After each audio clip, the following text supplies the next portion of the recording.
Hey guys, this is Havenfire here, and this will be a guide on when to and when not to vote in Among Us. And it's not super complicated once you understand why you do or don't vote, but it gets a little tricky when integrating concepts like lights and comms advantage. I will be here to help uh, bring some light to the whole situation. So this is assuming that you can't tell if someone is lying and that everyone is playing in a optimal way to win. So the first concept I will talk about is lights and comms advantage. So when a body is called during either lights or communications emergency, it lingers over to the next meeting. So this is important because it prevents an emergency being called again and allows crewmates to button and vote another time. So this advantage allows you to complete 50-50s and guarantee an imposter. So next up we have a task win. So if you're within reach of a task win, you may always skip regardless of what number you're on, and you have to be close. So if you're within one task each, or you think like a ghost has like two tasks, otherwise this is ignorable. Just like completely disregard a task win. If you have like 10 tasks left, do not consider a task win. So a safety threshold. This is a term I coined. So with 2 people left, your threshold is 8 and above, and with 1 person left, it's 5 and above. So safety thresholds are when you are always able to vote. If your group agrees that someone is suspicious enough, you can vote. If there is any hard accusation at this point in the game, you can vote. And if it turns out to be a 50-50 between 2 players, you can vote both of them.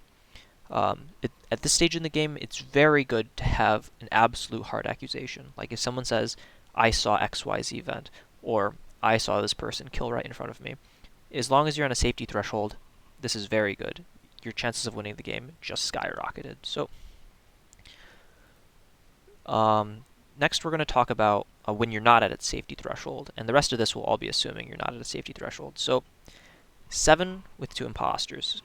And 7 is super precarious because if you vote off the wrong crewmate, you lose to an emergency and a double kill. And the only time you vote on 7 is when 3 or more people are hard accusing somebody, or there's a 50-50 with lights or comms advantage. Next we have 6. And 6 is really important because you have to vote on 6. If you don't vote, or if the vote passes or skips or ties, you lose to an emergency and double kill. If you're unsure about a previous eject, like even if you think you're in a safety threshold, you want to vote anyways. So you can't split the vote 3-3 because then it ties, and then you lose to an emergency and a double kill. So if you might have to hold your vote, and you only want one player to hold your vote, so that way it goes 3 people to 2 people, and someone gets ejected because someone has to get ejected. Next, we've got 5. Like 6, if there's two imposters left, you have to vote because of an emergency and a double kill.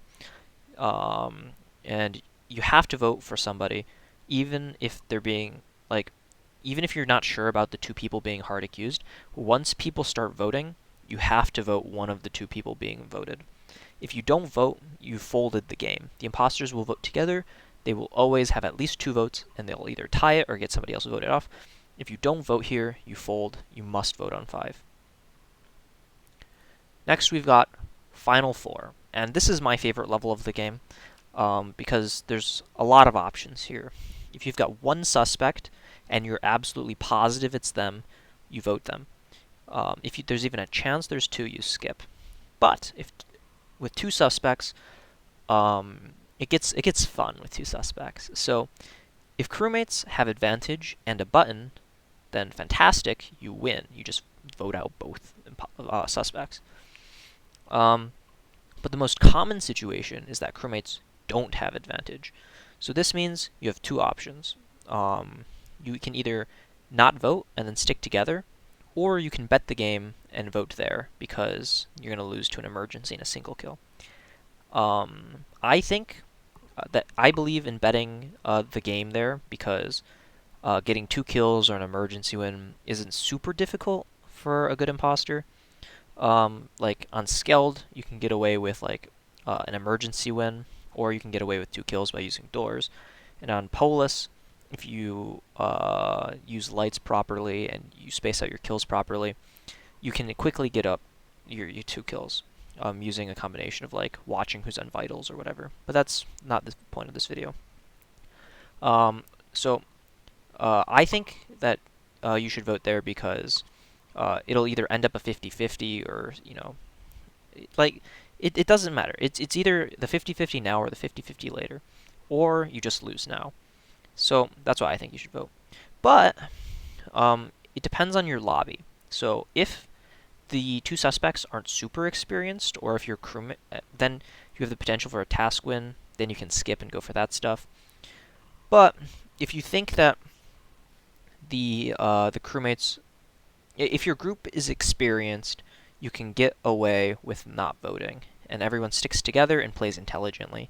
Great.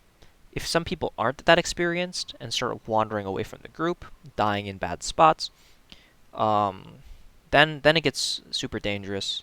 You might want to vote. And of course, if there's 3 or more suspects at this point, then you just skip every time and stay together. You've got no choice. If your group isn't very experienced, then I think most of the time you just lose to a good imposter. So 4, very complicated. I might post like a map-specific guide on Final 4 because Final 4 is really, really complicated, and it's also a ton of fun. And the final is Final 3.